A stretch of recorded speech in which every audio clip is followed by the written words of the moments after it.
નમસ્કાર,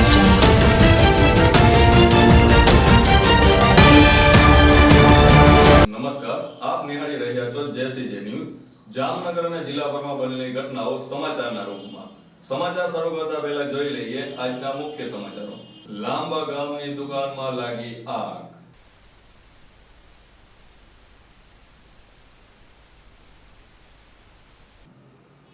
બેટ દ્વારકામાં યોજાઈ 40 કિલોમીટર હોડીની સ્પર્ધા।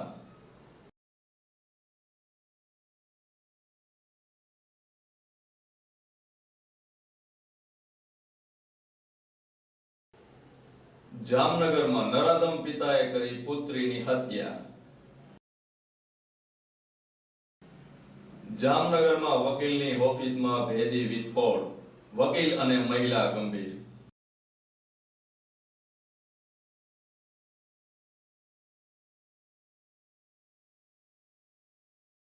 જામકલ્યાણપુરના લાંબા ગામની દુકાનમાં આગ લાગવાની ઘટનાને પગલે વેપારીઓમાં ભારે રોષ જોવા મળી રહ્યો છે। રસિકભાઈ ધોકિયા નામના વેપારી આગ લાગવાના કારણે ગરીબ પરિવારનો 5 લાખનો માલ પડીને ખાખ થઈ ગયો હતો। આ જાણી જોઈને પૂર્વ આયોજિત રીતે આગ લગાવી હોવાનું પ્રાથમિક તબક્કે જણાવાઈ આવે છે। પાછળની બારી તોડીને આ આગ લગાવી દેવાઈ હોવાનું વેપારી રસિકભાઈ જણાવી રહ્યા છે। આગ કોઈ અકસ્માતિક રીતે નથી લાગી, કોઈ દ્વારા લગાવવામાં આવી છે તે સ્પષ્ટ દેખાઈ આવે છે। આગના કારણે દુકાનમાં પડેલ માલ સામાન સાથે મંદીના 11,000 રૂપિયાનો રોકડ ફાળો પણ હતો। દુકાન ખાક થતા વેપારીઓ પણ લાલઘૂમ થયા છે અને આ વેપારી પર થયેલ બનાવને પગલે સ્વયંભૂ ગામની દુકાનો બંધ કરેલી હતી। હું રસિકભાઈ છગનભાઈ ધોકિયા બોલું છું, લાંબા ગામનો રહેવાસી છું ને મેન બજારની અંદર મારી કટલેરીની દુકાન આવેલી છે ને રાતના કોઈ અજાણ્યા ઈસમો દ્વારા મારી દુકાન સળગાવેલી છે ને ઓછામાં 4 થી 5 લાખ રૂપિયાનું મને નુકસાન છે અને સામે ભગવાનનું ભીલદાદાનું મંદિર છે। એ મંદિરના 11,000 રૂપિયા દિવેલના પડ્યા હતા, એ 11,000 રૂપિયા પણ સળગી ગયેલ છે। હું લાંબા ગામનો વેપારી છું। ગઈ રાત્રે દુકાન એક કટલેરીની સળગાવેલી છે, એના હિસાબે સમસ્ત ગામમાં બધી દુકાનો આજ બંધ રાખેલી છે। યાત્રાધામ બેટ દ્વારકા ફરતે 40 કિલોમીટર સુધી સઢવાળી હોડીની સ્પર્ધા દર વર્ષની જેમ આ વર્ષે પણ યોજાઈ ગઈ। જિલ્લા વહીવટી તંત્ર આયોજિત 39મી સમુદ્ર મહાજન સ્મારક હોડી સ્પર્ધાને નિહાળવા મોટી સંખ્યામાં મચ્છીમારી ભાઈઓ ઉપસ્થિત રહ્યા હતા। દરિયામાં હેલસા વગર માત્ર સઢવાળી હોડીઓ વચ્ચેની સ્પર્ધાઓ ઓખાની દામજી જેટીથી શરૂ કરવામાં આવી હતી। આ હોડીઓ દરિયામાં 40 કિલોમીટર જેટલા અંતર પવનની દિશા મુજબ કાપીને યાત્રાધામ બેટ દ્વારકાના ટાપુને ચક્કર લગાવીને પૂર્ણ કરવામાં આવી હતી। જૂના જમાનાની જેમ આ હોડીઓમાં કોઈ પણ મદદ કે યાત્રિક મશીન વગર માત્ર પવનની દિશા મુજબ હોડી ચલાવી પરત દામજી જેટી સુધી આવવાનું રહે છે। એક હોડીમાં માત્ર 3 સ્પર્ધકો હોય તેવી 39 જેટલી સઢવાળી હોડીઓની સ્પર્ધા જોવા લોકો ઉમટી પડ્યા હતા। કોસ્ટગાર્ડ, નેવીના અધિકારીઓ, મચ્છીમારો, આગેવાનો, ફિશરીઝ વિભાગ, મરીન પોલીસ, સાગર ખેડૂત, ફિશરીઝ એસોસિએશન, રમતગમતના અધિકારીઓ સહિત અધિકારીઓ ઉપસ્થિત રહ્યા હતા। ગુજરાત સરકાર શ્રીના રમતગમત, યુવક સેવા અને સાંસ્કૃતિક પ્રવૃત્તિ વિભાગ આયોજિત અને જિલ્લા રમતગમત અધિકારીની કચેરી દેવભૂમિ દ્વારકા સંચાલિત 39મો મહાજન સમુદ્ર સ્મારક હોડી સ્પર્ધાનું આયોજન આજરોજ કરવામાં આવેલ, જેમાં 39 જેટલી હોડીએ ખૂબ મોટી માત્રામાં ભાગ લીધેલ તેમજ 120 જેટલા ખેલાડીઓએ ભાગ લીધેલ અને બેટને સરાઉન્ડિંગ એરિયા ટોટલ 24 કિલોમીટરનો જે રાઉન્ડ છે 3 કલાકની અંદર પૂરો કરીને ખૂબ જ સરસ ઉત્સાહપૂર્વક ભાગ લીધેલ અને આ જ્યારે આપણે સ્પર્ધાની શરૂઆત કરી ત્યારે 18 હોડી હતી, ત્યારે ધીરે ધીરે વધારો થઈને આજે 39 હોડીએ આપણે પહોંચી ગયા છીએ। ગુજરાતની આ એક જ એવી જગ્યા છે જ્યાં આવી સઢવાળી હોડીનું આયોજન થાય છે અને ખૂબ સફળતાપૂર્વક આપણે આયોજન કર્યું છે અને આજે જે પ્રથમ, દ્વિતીય અને તૃતીય નંબર આવેલ છે તેને સરકાર દ્વારા તેમજ અહીંના વેપારી મંડળ અને અલગ અલગ અગ્રણીઓ દ્વારા ખૂબ જ સારી માત્રામાં ઇનામ આપવામાં આવેલ છે અને પ્રોત્સાહન કરવામાં આવશે। આવી રીતે અમે આજે આ હોડીની સ્પર્ધા પૂર્ણ। આ સાથે અહીં લેશું એક નાનકડો વિરામ। જોતા રહેશો જેસીજે ન્યૂઝ।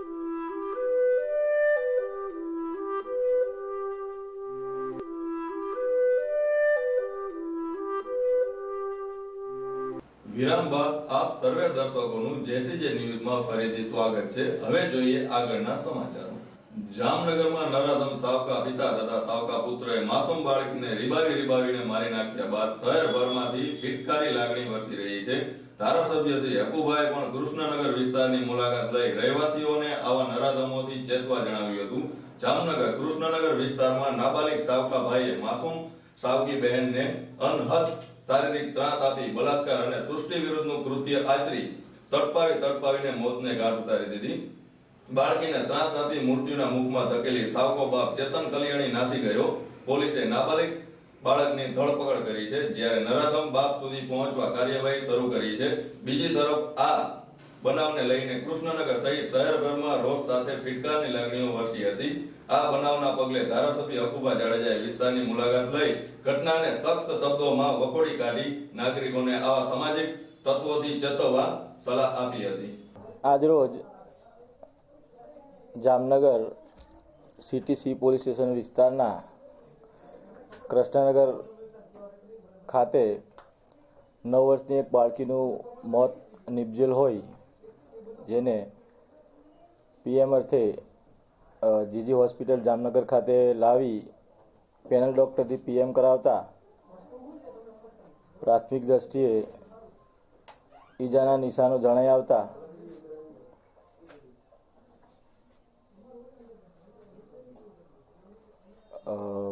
બાળકીનું મૃત્યુ નિપજાઈ કાઢેલ હોવાનું પ્રાથમિક દ્રષ્ટિએ જણાઈ આવતા સિટી સી પોલીસ સ્ટેશન